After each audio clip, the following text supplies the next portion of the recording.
This episode is sponsored by Cohesity. Cyber resilience isn't just about getting systems back online. It's about keeping your business operating when disruption strikes. That's the idea behind the Minimum Viable Company, or MVC, a trusted operating core for recovery. Cohesity built the MVC to help organizations identify the essential applications, data, people, and processes required to serve customers, maintain communication, protect revenue, and meet critical obligations. By restoring this trusted operating core first, organizations can reduce downtime, accelerate recovery, and maintain continuity while broader restoration efforts continue. It also provides a clear recovery target, enabling teams to focus resources where they will have the greatest business impact.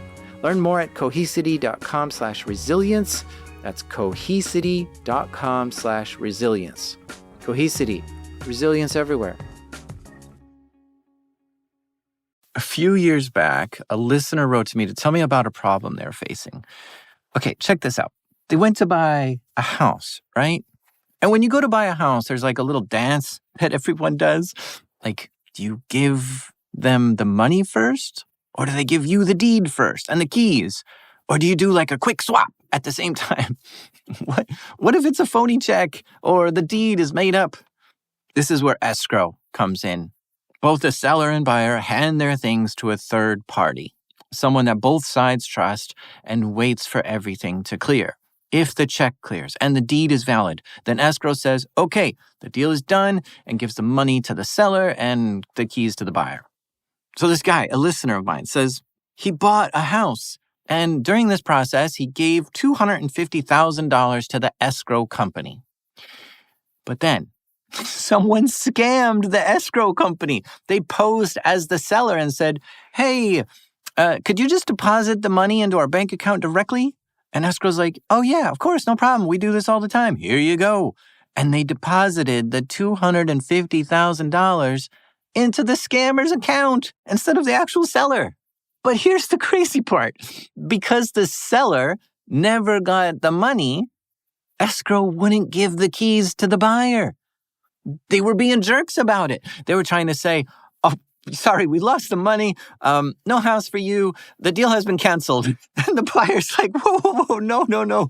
That's what escrow is for. You're our trusted third party. We trusted you to do this deal. You screwed up, and that's not our problem. That's yours. But escrow's like, no. I never got an update on what happened here and if this got resolved. I think the buyer took escrow to court to try to get their money back. What a nightmare, though, to send a huge check somewhere only for it to go to the wrong place and then someone else runs off with the money.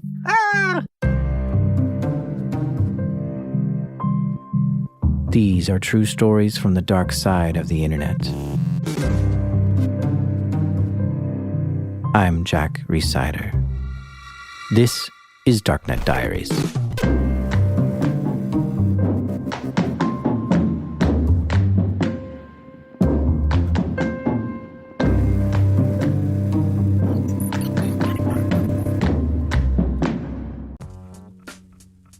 This episode is brought to you by Black Hills Information Security, trusted by the cybersecurity community for nearly 20 years.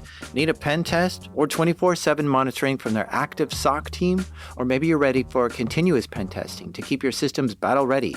Black Hills InfoSec can take care of it all. And if you want to learn how they do it, check out Anti-Siphon Training. It's built for people who really want to hone their skills, from SOC analyst tools and methodologies to setting traps and running deception operations. AI is changing cybersecurity right now. Defenders use it, attackers use it, and that's why Anti-Siphon Training is hosting their free AI Security Summit on August 14th. Join experienced practitioners as they share practical lessons, real-world experiences, and insights into how AI is changing cybersecurity. And because you're one of my listeners, they've got a little something extra waiting for you at blackhillsinfosec.com/darknet. The website you need to go to is blackhillsinfosec.com/darknet.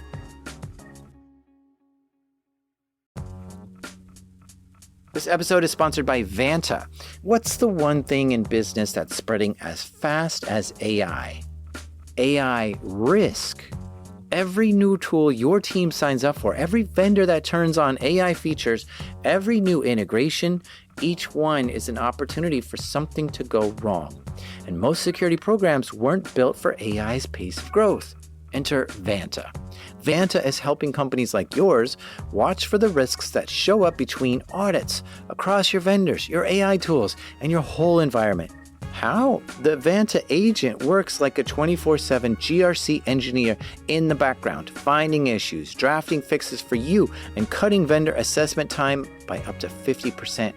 Whether you're a fast-growing startup or a global enterprise, Vanta is here to help you automate your security and compliance and earn and prove trust. Get started today at vanta.com/darknet. That's spelled VANTA. Vanta.com/darknet. I was clicking around the other day and came across this story on Good Morning America. Shreya Dada thought she'd met the man of her dreams on a dating app, only to find out her Prince Charming was a scam and she was out more than $450,000. What the? How in the world does some guy on a dating app scam someone for $450,000? That's insane. This person presented themselves to be everything I was looking for. She was the victim of a scam known as pig butchering.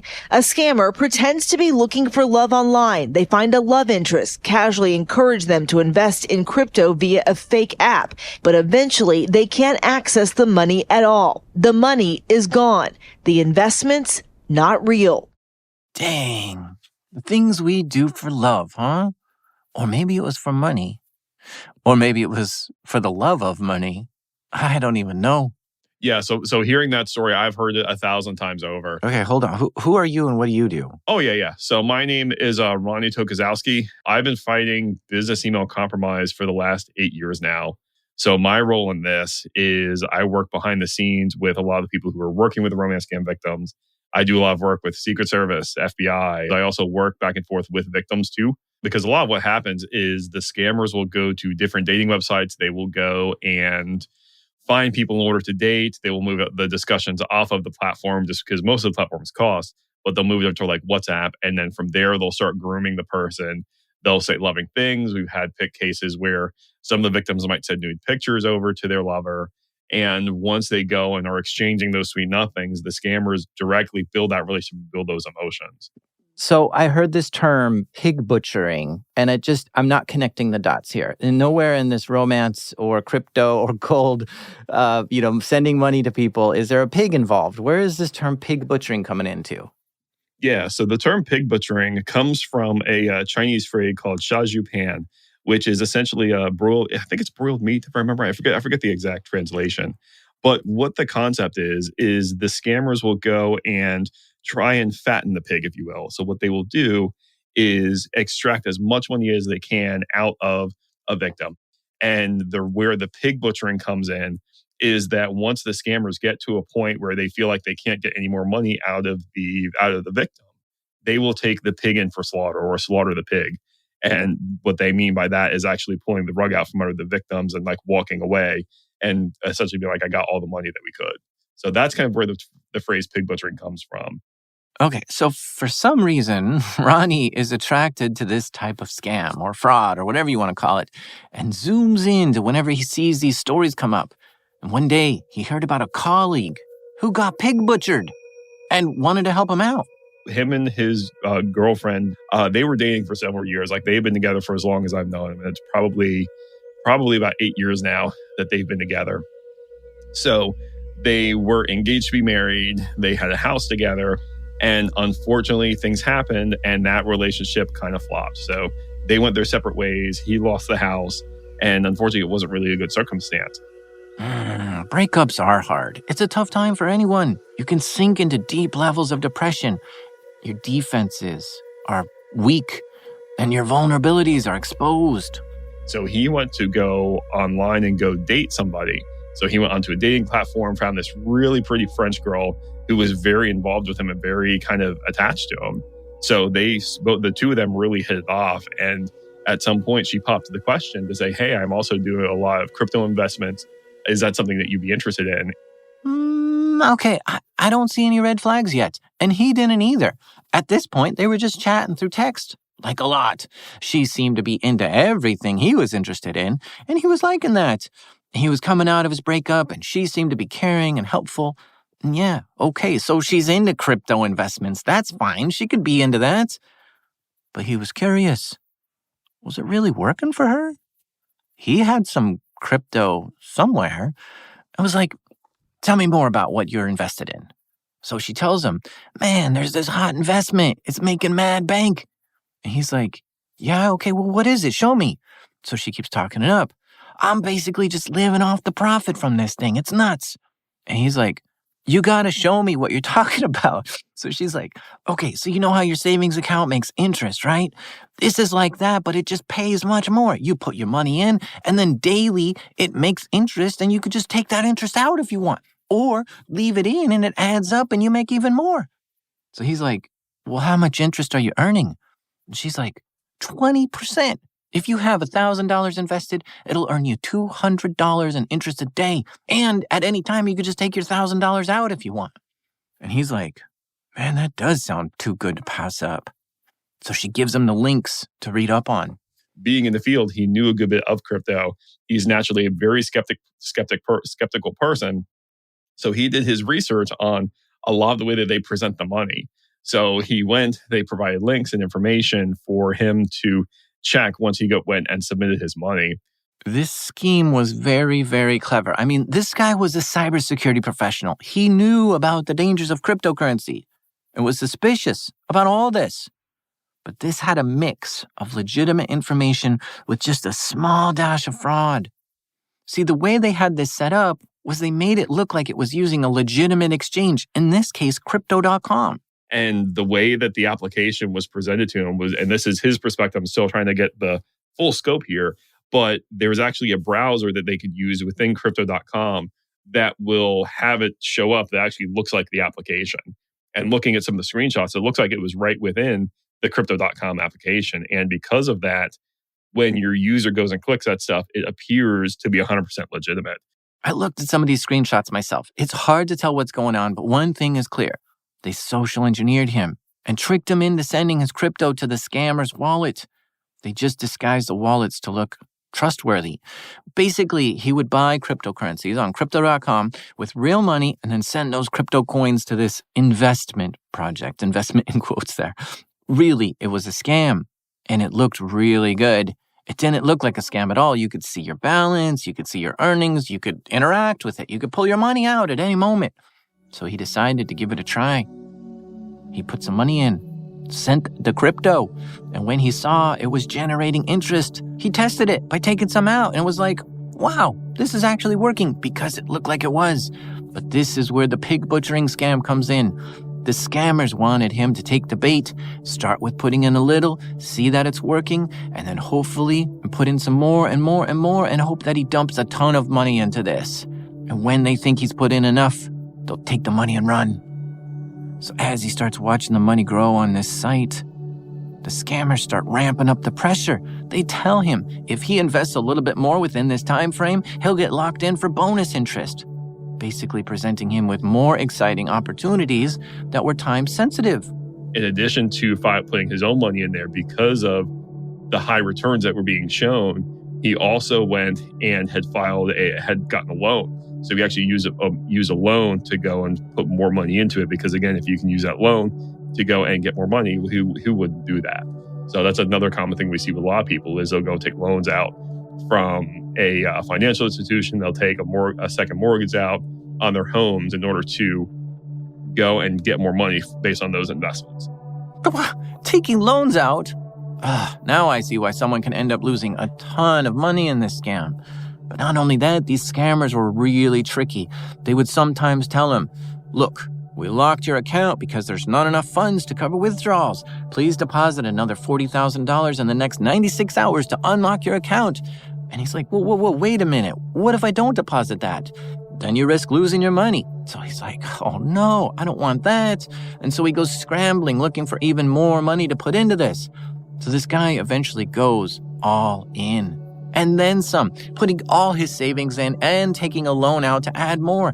Because to him, this was a way to get out of debt, a path to financial freedom, and it was very exciting. From there, the scammers were able to successfully collect about $90,000 out of him. Oh, how cruel. And yeah, this $90,000 was a nice fat pig. And the scammers were like, okay, that's ripe, let's take it. And they did. They took his money, leaving him high and dry. Ouch. He saw his money disappear and he knew he was screwed. Ugh. But he sat and thought about it for a bit. Is there a way to get any of this money back from the scammers? What he did was he used the exact same emotional manipulation tactics against the scammers. And what he did was he was like, hey, I'm going to go ahead and invest more, but I need to pull this little bit of money out in order to help with this loan. So if you can let me pull some of my money out or wire it over here, I'll go ahead and do that. So he was able to get $10,000 of his back by, again, deploying those same tactics against the scammers. And he was able to build up enough trust with them to where he's able to get that money back. He scammed him back. Hilarious. Man, that reminds me of this story I have. Okay, so this one time I was in Vegas, right? Yeah, I was actually going there for DEF CON. And when I went, I brought a burner phone with me, right? It's just a phone that I paid with cash. You got a prepaid plan, all that stuff. It was a new phone number. And when I got to Vegas, I was getting text messages from a scammer. I sniffed it out right away. They were trying to play on my empathy, saying things like, we can't afford money to buy food for our kids and medicine and clothes and something. And they specifically asked for $749 to get themselves sorted. And I'd be an absolute angel if I could help. And I was like, I replied, look, I'd love to help, but I'm currently stranded. My boyfriend and I got in a fight, and he dumped me off in the middle of nowhere, and I don't know anyone here who can help me. I don't have any money to get home. I am screwed. I was trying to use the scammers' tactics on themselves, trying to be someone in distress, just like they were saying. It did not work. They kept asking me for money. And I was like, okay, listen, I'm happy to help you. I have money to help you. But my boyfriend took my purse. And all I have is my phone. And there's strangers all around me. So unless you can help me get home, like, I don't know, send me $200. Then once I get home, then I can help you. It didn't work. They stopped texting after that and just left me alone. So when you run into someone who's been a victim of this, how do you help them? So the way I help them is I help them a couple ways. So the first place is that when it comes to understanding the emotions in our body tied back to a lot of the way the scam works, people feel a lot of shame. They feel a lot of hurt. They feel a lot of disconnect because of the stigmas associated with it. What I mean by that is when you're a victim like this, people don't want to come forward on this. So I try and help them learn how to work with their own bodies in that regard. So that's one way that I help them. The second way is I point them to the resources where they can go and submit a lot of requests. So they may be working with IC3, it may be working with colleagues who also work with romance scams, or it may be helping introduce them over to some of the crypto assets where they can start pulling some of that money back.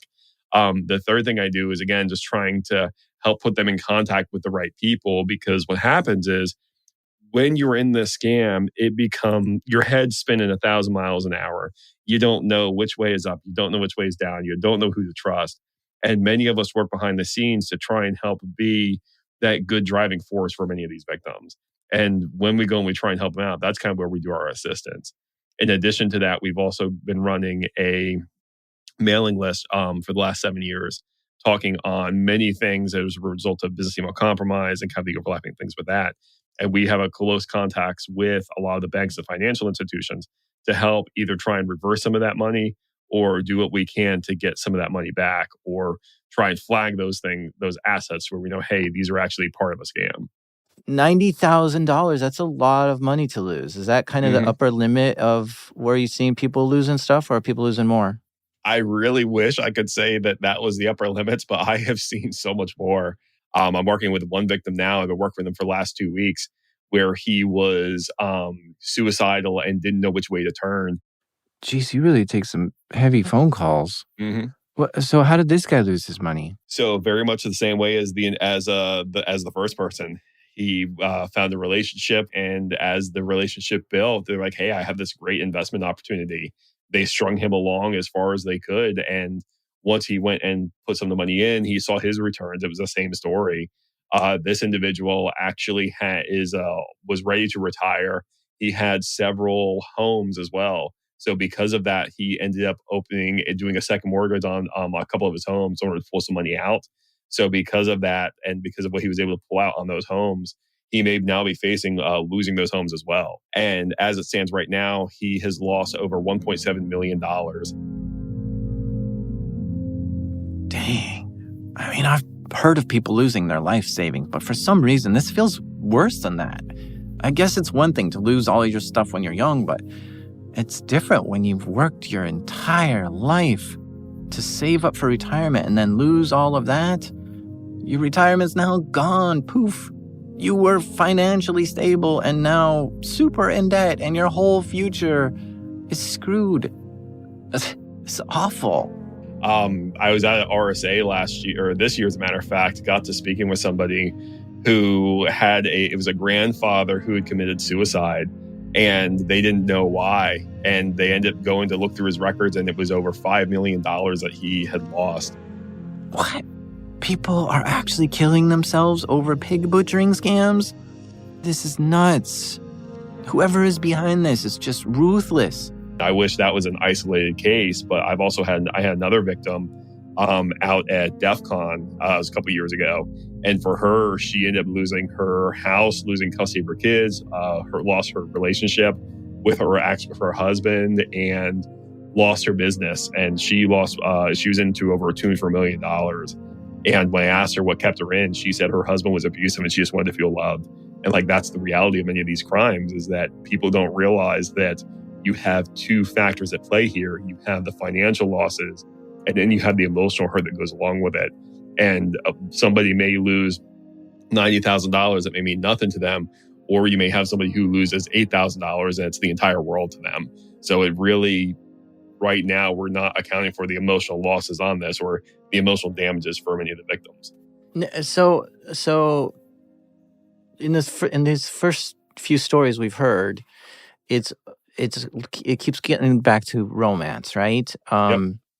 Do you see kind of a pattern of who the victims typically are? Are they usually people who are looking for love, or what are some other, if we're going to watch our own back, we gotta know when we're in a vulnerable state, and what makes a person more vulnerable to this sort of stuff?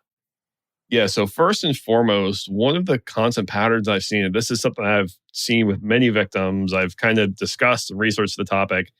Many of them tend to be extremely trusting, where if you were to be walking on the side of the street, this is the type of person who would go and help a homeless person in need. If a dog was hurt on the side of the road, they would go and help them out. And they're some of the most kindest souls you'll ever meet. And because of that trust, the scammers have figured out that they can go and manipulate and abuse that person and get them to do things that they want. A lot of what happens is, from that control perspective, they will actually, quote unquote, I'm going to use a term that one of the victims used with me, is that they'll essentially hijack their own consciousness and give them a different perspective of reality and a different perception of reality. And what happens is the victims will be manipulated to a point where they will be pulled away from friends, they'll be pulled away from family, and only put all their trust in this one person. And because of that, and because of the kind words that they're saying, the victims will want to go and be with that person. In addition to that, you've also got a case where they will say the right words in the right way to make the victims want to stay in it even longer. So like I said, it's a matter of working with the emotions and kind of manipulating the people in that way too. Another piece I also notice is that when it comes to how we as humans process our emotions, so many of us are just disconnected and we don't even know how our emotions work. It's like we might feel this one way about this one thing, we might feel this one way about another, but we don't realize that we actually pick up emotions from other people. And because of that, it's something where we don't understand how those mechanics work in our own bodies, let alone how we are emotionally manipulated to go and do this thing or influenced to go and do that thing. Yeah, it's so what are some of the skill sets that these scammers or thieves have? Because it sounds like they understand, psychology a bit. So that would put them in social engineering skills, right? Tricking Hmm. people, posing as someone on a dating app, whatever. But also being able to set up these websites and understanding crypto and putting malware on systems or whatever the case is. What do you see as their skill sets in these cases, at least? Yeah, so I'll kind of talk on the geographic of where some of these skill sets are. So for the pig butchering angle, which is mostly out of like Southeast Asia, we see scammers who are skilled in setting up websites. They're skilled at working with cryptocurrencies. They understand that they need to influence a person's emotions and play on the emotions. We have some tutorials and documents from the scammers where it's like a 30-page PowerPoint in Chinese that essentially comes down to here's where you go and tell them this piece, here's where you influence their emotion here and do this. So they understand that emotional manipulation piece there. For some of your romance scammers in Nigeria, they're a whole different basket. For them, they're sophisticated in money laundering. They know how check systems work. They know how to wire money from a United States bank out to another bank. And they also understand the underlying cryptocurrency networks to go and cash out a gift card or move money over here for Bitcoin. So it's something where, depending on the geography of where the scammers are coming from, it really depends on like what that skill set is. And that's just two of the top countries that we see, but there's probably four more that I could list off that we see elements of social engineering scams coming out of that, again, go back to that human emotion and kind of those human pieces, if you will. The thing that strikes me, I think it should strike us all with like a bit of fear, is that this isn't, you see the cybersecurity news every day. It's, ransomware hit by this company and this other company got hacked and all that. This is us getting hacked. This is you and me. This is each one of our neighbors. This is individuals of the world, the citizens of the United States or wherever they are. And that is just such a close to home thing. It's not far away in some other company that I don't have to deal with. It's me and my personal assets are being attacked. And that, I don't know, like when you realize that the threat actor is right here in my bedroom on my computer, it gives us a different sense of safety. Yeah. And the other thing too, because of that safety, we will go and play so much on trusting the social media providers to be like, okay, this social media provider has a really big name. So that means they have to be safe and I can trust anything that's coming from there. So because of how large many of these providers are, there's an inherent trust of using these platforms. And so many victims will go and be like, okay, I'm going to go and trust Facebook for seeing this stuff. Yet there was an article that came out a couple of weeks ago that said, no, 8 out of 10 cybercrime or 8 out of 10 cases of cyber fraud originate on Facebook. So when you see numbers like that, it's something where the scammers are going to use those trusted platforms to try and go after people on that. But no, I agree with you 100% is that it definitely adds a different level of fear to how the scam actually works. Is because, yeah, it's like that scammer is now in your bedroom with you and they're now stuck in your head as you're ruminating over all of the ways where they'll be like, okay, does this person love me? Or are they trying to build this relationship? What else is going on? And the victims will run it through their head over and over again. With these victims you've talked to, like, the $90,000 one, the $1.7 million one, are they actually like how far along in the how close are they to these people, right? Are they having video calls with them? Are they having phone calls? Are they texting? Yeah, so many of them will be texting back and forth or using WhatsApp to communicate. Like I said, we know that that's how some of them are, and many of them are receiving like multiple messages per day. The one colleague who was in for $90,000, I'm pretty sure they would have been sending pictures back and forth.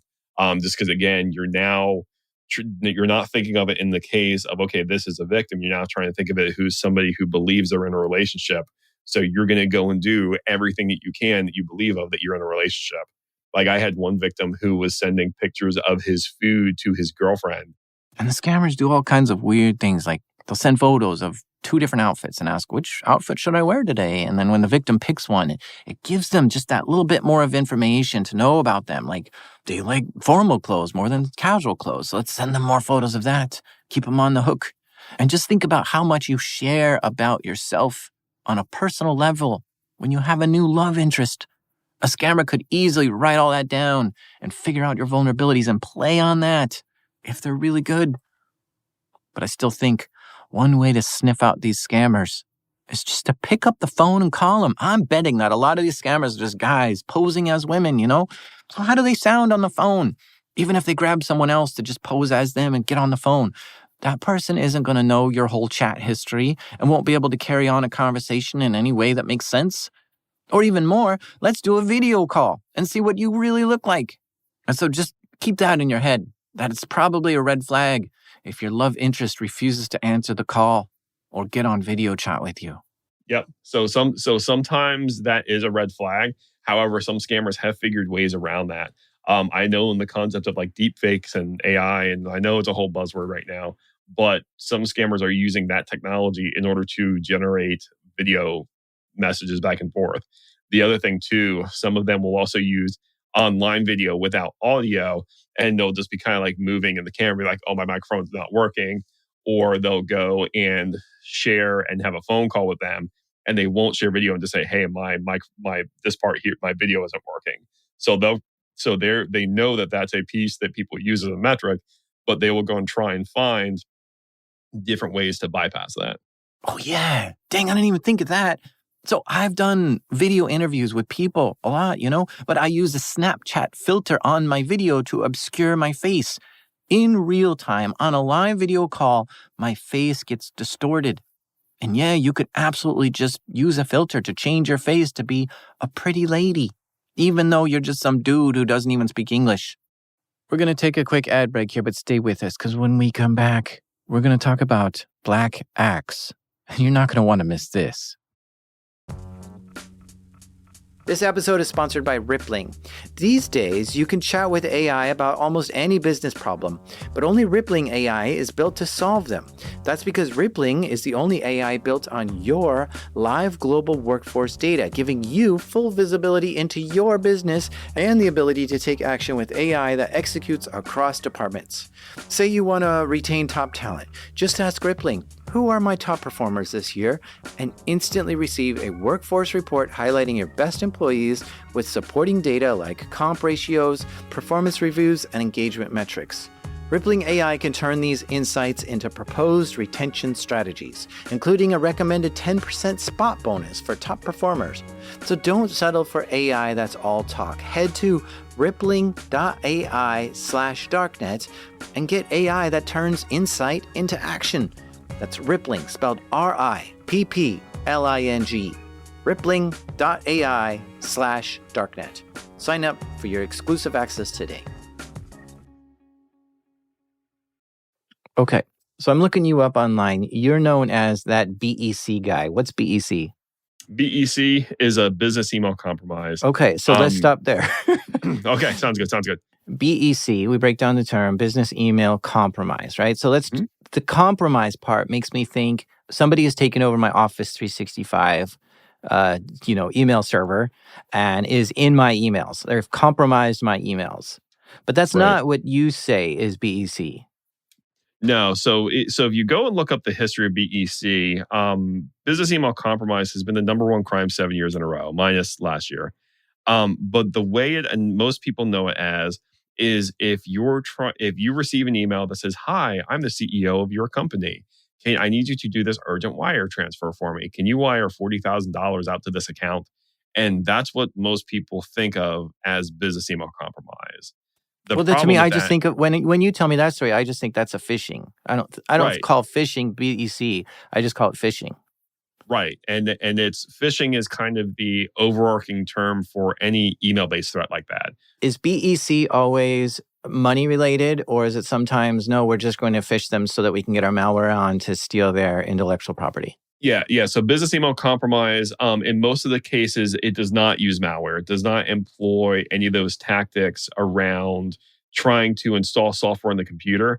At most, they will do credential phishing, where they'll try and harvest the email credentials and email passwords. But for a vast majority of business email compromise, there is no malware tied to that. There's only been a handful of cases that have been publicly documented specific to BEC actors using malware or something like that. But just for the most case, there is just no malware that's tied back to those types of crime. So if we're going to classify something, because let's say we get phished, right? Yep. Somebody sends us a phish, we click the link, we installed malware. You'd say, oh yeah, that wasn't BEC. But if it was okay, we got phished. It was send money to this, and I sent the money. You'd say, oh yeah, that was BEC. Yep. Okay. So it typically, if you're going to classify as BEC, it's likely going to be financial related. Yeah. So now this pivots the whole thing in my head, right? Instead of you and me being targeted, now they're like, well, why target somebody who has thousands of dollars when we can target a business who has hundreds of millions of dollars? Yep. And that is exactly what it is. So we did a study, what we found was that when you go and think of your Nigerian print scams, your 419 scams, you have this long lost relative in Nigeria, you go send me this money. What we found was that business email compromise was not some new crime. It was a symptom of ignoring your quote unquote easy 419 scams. And we've had direct confirmation that the scammers behind business email compromise are the same people who have been doing these Nigerian print scams for years. By the way, 419 scams are those Nigerian print scams. You know, the ones where they send you an email saying, oh, if you pay us some money, we'll release the inheritance that we owe you. And the reason why it's called 419 scams is because specifically in Nigerian law, Section 419 makes it illegal to do this. We've all laughed at these scams in the past, but they're getting more sophisticated now. They're evolving. So very much with what you said, they realize, oh, wait, no, I can go and get $40,000 out of this company as opposed to going to hit this one victim over here. And that's where we see the overlap between the romance scams is that when they go and send that phishing email to that company, they will use those romance scam victims as the money muling network to send money for these scams. So the victims will be the ones who will be receiving the money, who then wire it from the United States elsewhere in order to launder it up the chain. I mean, that's amazing. But what I am surprised of is just like hearing the evolution of it. It sounds like they've really honed their skills over time. They have. Yeah. And it's a combination of honing their skill, yet still keeping the stigma that these things are simple and unsophisticated. And that's the thing is that quote unquote simple and unsophisticated crime, minus last year, it was the number one crime 7 years in a row based on financial losses. What's the number one crime? Business email compromise. So from 2015 to 2021, it was the number one cybercrime based on losses year after year. And the only reason it was not the number one for 2022 was because we had this crime called pig butchering that came up. So the way it was ranked was pig butchering was number one, business email compromise was number two. Wow. So this is the number one crime? I guess I'm just so surprised that it's those awful Nigerian scammers who are doing this. And when I say awful, I mean the least sophisticated phishing emails I've ever seen. You know the ones. Sir, you had a long-lost relative who was the Prince of Nigeria, and he has recently died and left a large inheritance for you. Just send us $500 so we can process this, and we'll get the money over to you. Like, who in the right mind thinks their long-lost relative is the Prince of Nigeria and you never knew it? It's just the absolute dumbest attempt at a phishing scam that everyone laughs at. And it's those guys who are number one? This is the biggest criminal financial loss for companies today? Now, getting a business to pay a fake invoice can take a lot of prep. You gotta figure out who this company normally pays large bills to, and then try to pose as them. And one way to pose as them is to register a domain that's one letter off from the real one. So at first glance, it looks like it's from that person you normally do business with, but it's not. Or sometimes you can pose as like the CTO sending a bill to the CEO of the same company. But still, to know who the CTO and CEO are, you gotta know who the people are that work at this company and what their emails look like and what their invoices look like so that it can be as close to the original as possible for this to work. And that takes a lot of work. We've seen cases where they will go and find and use different lead generation services in order to identify the key controllers and the key stakeholders within the company. And when they do that, that's where they get that information on who's the person within the company that they can go ahead and target. And based on some of the intelligence that we've seen, we know that they'll target the controllers of companies. We know that they will target different financial advisors. So they will go and find that recon in order to identify who can I target within the company. Oh, and it's not always bill paying. Sometimes they try to scam these companies to send them gift cards. The scammers will pose as like some manager in the company, and they'll ask someone higher up, hey, the company did such a great year. I'd like to give my employees gift cards as rewards. And the person's like, that's a great idea. Then the scammer's like, okay, well, since everyone's remote, could you just purchase the gift cards and then send me a photo of the back of the cards, and I'll just pass those gift cards out to the employees. And that's how these companies end up sending gift cards to Nigerian scammers. It's crazy. Mm-hmm. And we actually did a study where we gave gift cards to the scammers and tracked where they clicked from. Crazy insights that we were able to gain from that. But it was such a different perspective of what we thought we were going to get. But like I said, it was really fascinating with some of the data we had that came back from that. Now, email providers or system admins need to work to protect users from all this. You can't just present every email that comes in to the user. That used to be the case in the old days when we didn't filter any emails at all. But think about this. Suppose you do get an email, but it's one letter off. They switch the lowercase L for the capital I. And it looks the exact same to the human eye to make you think this email is from someone you normally get email from, but that one letter off means it's not. So if a human can't detect it, we better have machines that are detecting it. And there's a thing called the Levenshtein distance, which is an algorithm that will compare two words to tell you how different they are. And I sure hope that email providers today are using this to first develop a baseline of who you're normally getting email from, and then look for emails coming in with a very similar domain. If the Levenshtein distance is very low, meaning it's only one letter off from someone you normally see email from, then that should be flagged, maybe rejected or quarantined, and let the user know. Another area to look at for a lot of domains is how long has the domain been registered? If it's been registered within like the last month, more than likely it's going to be a phishing email. So looking for the reputation, the age of domain is a very, very successful way to do stuff, because most scammers will go and just like get 1 month's worth of domain time and then use that for their attack. You know, now that I think about it, I'm disappointed that there's not better information on these emails I get. Sure, I have a spam folder and stuff gets thrown in there, but I'd love to see reasons for why my email provider put it in spam. To me, spam is ads I don't want. So why not have a second folder of threats, you know? Spam and threats are two different things in my mind, yet they all seem to end up in the same bucket in my email. I would love to get threat intelligence on my inbox, where I could see a little dashboard that says, we've blocked 20 phishing emails for you this month. In there, we had 5 BEC attempts, 2 pig butchering emails, and 13 emails containing malware from a threat actor known for targeting journalists. At a bare minimum, just show me a big, bright red banner on the email that says, look out, this email comes from a domain that was registered 2 days ago. That would be really cool. Google, if you're listening, fix that.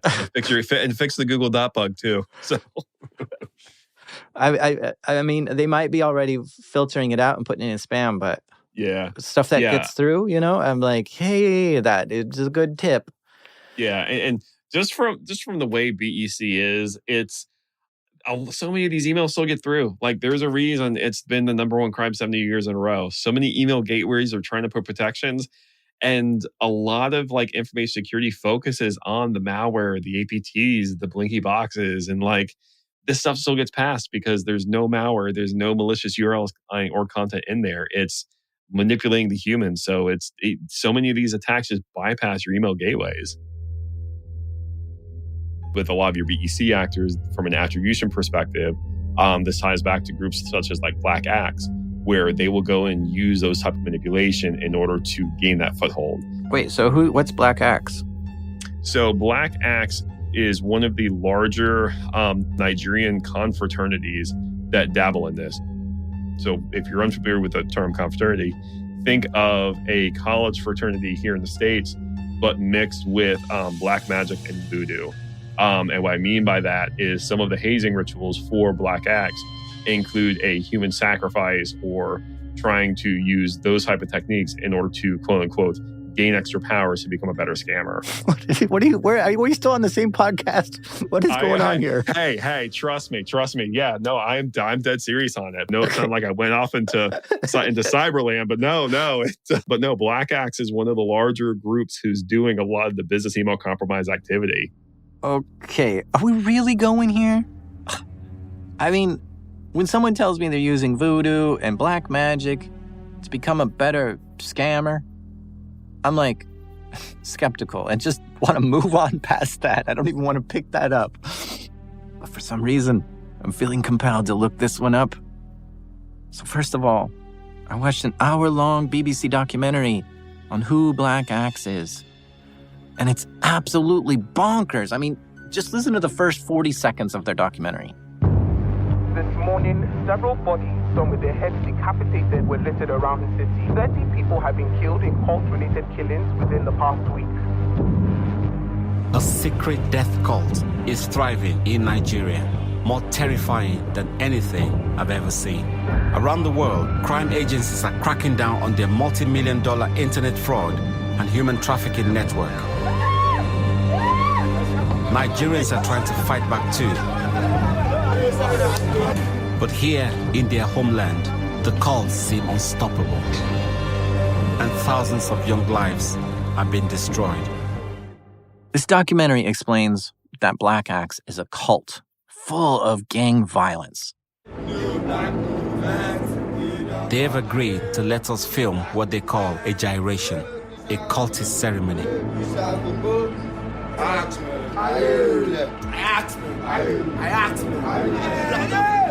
And these guys are really dangerous. They go around murdering people all the time, sometimes shooting up buildings or causing massacres, which I guess in the US is called mass shootings. The Black Axe has killed thousands of people. I'm on my way to the University of Benin to understand where all this violence began. The Black Axe formed here 40 years ago, and students are still being murdered on campus today. The Black Axe emerged out of a student fraternity known as the Neo-Black Movement of Africa, or NBM. The movement initially stood for peace, but over time became linked to crime. Today, many people use the names Black Axe and NBM interchangeably. This has been going on for 40 years? What? But that's interesting because they initially started as a neo-black movement to fight oppression. But it's very different now. And it's unclear to me what their motives are now. Something freedom, something defend. But even though Wikipedia thinks NBM and Black Axe are the same, the people within NBM don't agree. Here's the president of NBM. NBM is not Black Axe. NBM has nothing to do with criminality. NBM is an organization that tends to help achieve greatness in the world. Despite the president's denials, the NBM is facing mounting international pressure. Weeks after our interview, the FBI arrested more than 35 NBM members in the US and South Africa, charged with multi-million-dollar internet fraud. But the US Department of Justice statement names the Neo-Black Movement of Africa as a criminal organization and part of the Black Axe. Okay, so you've got this extremely violent street gang, a cult, Black Axe /NBM, but they seem to also be involved with internet scams. Here's Vice explaining what they found. The Black Axe is synonymous with cybercrime. It's spread around the world. They've claimed to have as many as 30,000 members globally. How much were they trying to get out of you? Like 96,000 and saying that I was going to go to jail. In October 2021, 8 men were arrested in Cape Town on serious fraud charges. The men were allegedly members of the Black Axe, a notorious Nigerian organized crime group. And specific to the human sacrifice, the way that plays out is for your Nigerian scammer, they are called a Yahoo Boy. So in order to become a better scammer, a Yahoo Boy Plus, there is a human sacrifice ritual where you have to kill somebody to gain better powers to go and continue this type of scamming. And like I said, sounds far out there, but it's widely documented that this is unfortunately one of those cases. And That's why I get so bitter towards ransomware, is that people are like, oh, somebody might die here, over here, somebody might die over here because of this ransomware attack. I'm like, no, we have people literally sacrificing each other because of this stuff. And like, that's where the problems are on some of these cases. Holy moly. Yep. I also watched a few videos about Yahoo Boys. I guess they get their name because they started out using Yahoo Messenger to conduct their scams over, and they interviewed some of the Yahoo Boys who then explained how they do it, and they were open about what they were doing. They're like, yeah, we scam people, we steal lots of money from them. In fact, they even posted a video of one of their victims on the verge of suicide. Here, listen. Please, I trusted you. I hate you. Back an asshole. Please, I trusted you. So even though they're ruining people's lives and know that some of these victims that they have are committing suicide, and they say they're all addicted to drugs, they deny their involvement with human bloodshed.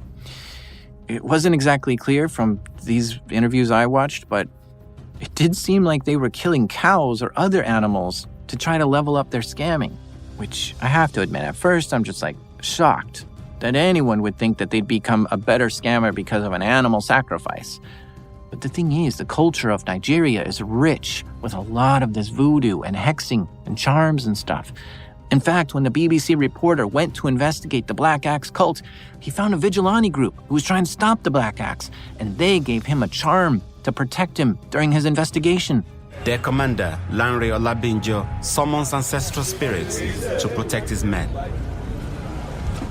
Just got this sort of amulet, and this will guarantee my safety on this raid, that no bullet will penetrate into my skin, and regardless of this, but this is what the Onyambos are relying on. They gave him an amulet to protect him from gunshots. He still wore a bulletproof vest, though. But this is what I mean. The culture there is really big into this. And you know, luck is a weird thing. It feels like a mysterious force. Can it be changed in any way? So I can see why somebody would want to do weird stuff to try to improve their luck. And if you really, really, really want to improve your luck, then maybe you've got to do something a little insane. And I can see how bloodshed can get mixed up in all this. It's very awful and strange, though. How the hell did we get from romance scams to this? Man, the places we go on this show. Now I can see why you're so fascinated by all this. These stories are crazy. Yeah. Tell us about that one story you heard about going on in South Africa. Okay. Yeah. But so this was a Black Axe case they had down in South Africa. And like I mentioned earlier, I do a lot of work back and forth with law enforcement, so I get to hear a lot of the good stories as a result of this. But they were doing the case. They went down to go and arrest the individuals, and they were kind of at this compound down in South Africa, and they were able to get into most of the houses and most of the buildings, and there was one one window in the back that they couldn't get into. So they were able to bust it down, got in there. And in that building, what they found a pile of money covered with blood and dead chickens. So as they came out and unlocked the door to get in there, they kind of got talking to the people that they had arresting, and they were like, what's this? Because you don't really expect to find that on a law enforcement engagement. So what the scammers had said was, well, it turns out that the magic here in South Africa is not as strong as the juju in Nigeria. So we need a larger pile of money. And that's one of the things that most people don't realize, is that there is a spiritual aspect that plays on this that many of the scammers believe. And when you account for that, and you account for a lot of the way that they perceive a lot of that stuff, it gets really, really interesting. And because of, again, that spiritual aspect, it's, like I said, there's so many other things that the scammers are kind of playing with and using or believe that they don't fully understand, like, well, they're playing with, in my opinion. Man, Ronnie, I don't even know what to ask you at this point.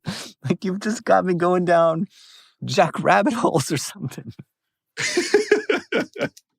Yeah. I'm the kind of guy who's at a dinner table. I was like, hey, let's talk about blood sacrifices and voodoo. So, okay, so while looking up these Nigerian scammers, I saw something about this group called Scattered Canary. Can you tell us about this? Yeah. Scattered Canary was a mostly Nigerian cyber fraud group that we found back in 2018 that was engaging in business email compromise.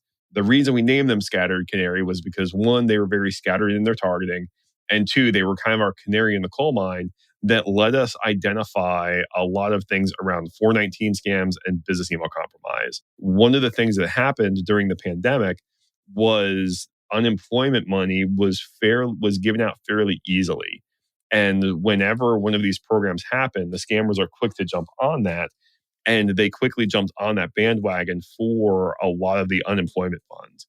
What Scattered Canary did was they used different email accounts or email accounts that had the Google Dot bug in them. And they went and hit the unemployment fraud systems. And at the peak, we saw them hitting 14 different states. For unemployment fraud in general, where that stands, we are upwards of around $400 billion that's been stolen as a result of some of these things. And there's some new information coming out from about ID.me and how some of the stolen money may not have been fully articulated. But what we know of right now is that $100 billion was confirmed from Secret Service. We know that $400 billion is up in question for the money that was taken. $100 billion was confirmed? Yep, $100 billion. So that was, I'll submit unemployment on behalf of some American, and then I'll tell them to send the money here to me in Nigeria. But it probably is money muled through and then to Nigeria. But that's where the $100 billion. That's what I'm. Yeah, billion with surprised. a B. Billion with a B. Yeah. So and that's kind of where the lines get muddy between business email compromises, because we know that Scattered Canary, again, who was doing business email compromise, we know they were doing romance scams. We know they were doing unemployment fraud. And that's kind of why I say BEC is the number one crime that's out there, because that's over $500 billion that we know are tied back to business email compromise scammers who were doing this. And we know other scammers were involved in that too. But no, it was $100 billion that was confirmed from Secret Service. It's a possible $400 billion that is up for discretion and kind of being pushed through for Congress. But that's what it looks like the new number is going to lay at, is about $400 billion that has been confirmed. I mean, now, I've got to try to understand these numbers more, okay? So I'm just walking through it in my mind. So $100 billion is coming from the U.S. Treasury? Mm-hmm. Yep. That's a lot of money that's just like the U.S. Treasury has lost. Not only is that a lot of money that the U.S. Treasury lost, that's a lot of money that came out of, are you an American citizen? Yeah. Okay, so that's a lot of money that came out of mine in your pocket. In addition to that, scammers, what it looks like is it may have been upwards about $400 billion. So, and the other kicker here too is that's fraud is still happening. Two of my intelligence sources out in Nigeria, within the last 2 weeks, they're still stealing money from the government. The average salary for a Nigerian is $100 per month.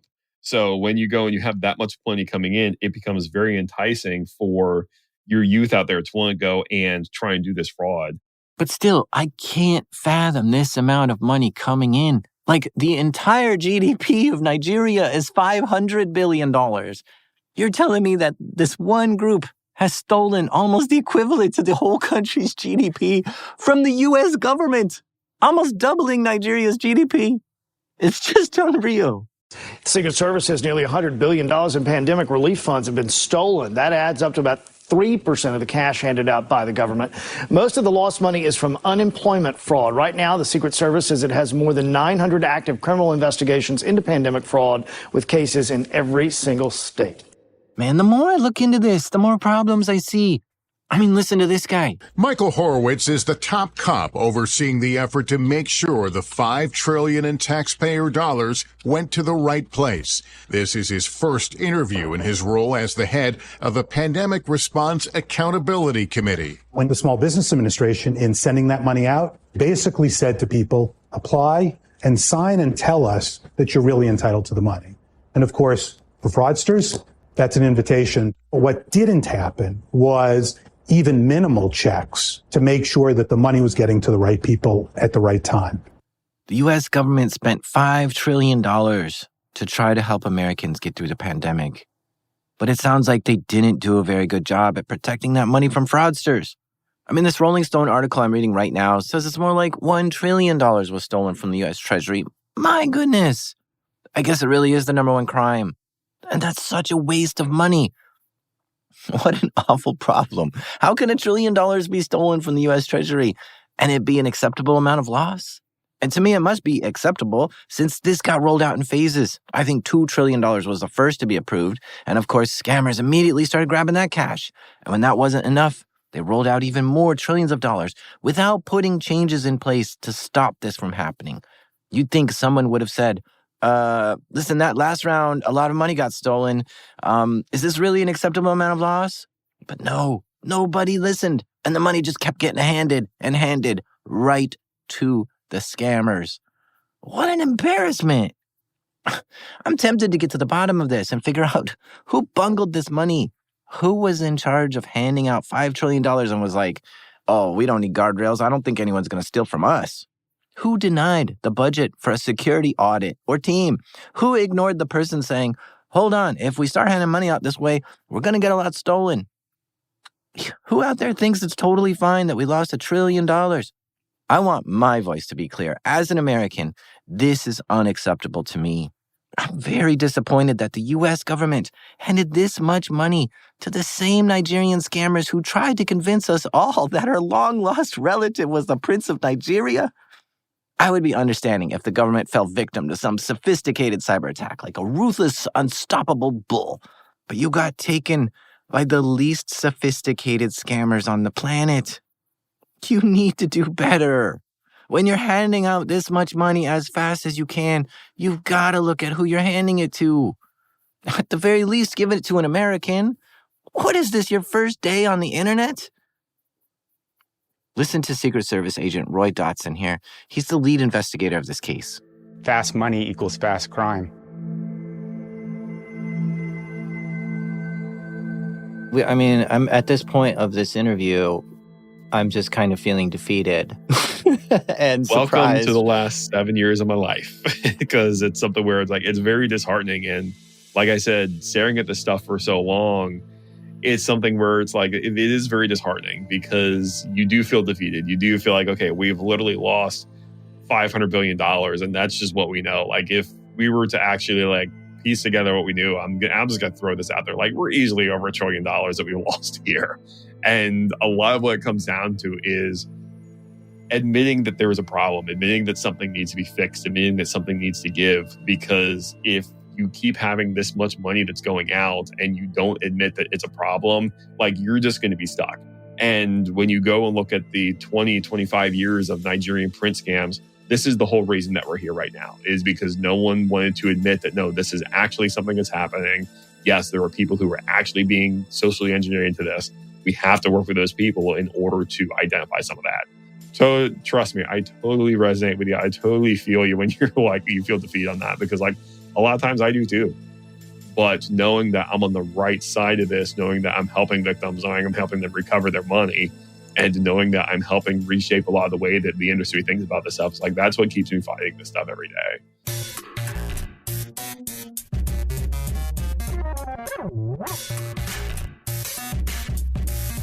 A big thank you to Ronnie Takazowski for sharing his stories with us. He works for a place called Intelligence for Good, and he's the chief fraud fighter there. If you run into any of the problems that you heard today, you might want to check out Intelligence for Good, because they might be able to help you. This episode was created by me, the master of disaster, Jackery Sider. Assembled by the juicy smoocher, Tristan Ledger. Mixing done by Proximity Sound, and our theme music is by the mysterious Breakmaster Cylinder. You might be wondering what my political association is. I'm Alt-Tab. This is Darknet Diaries.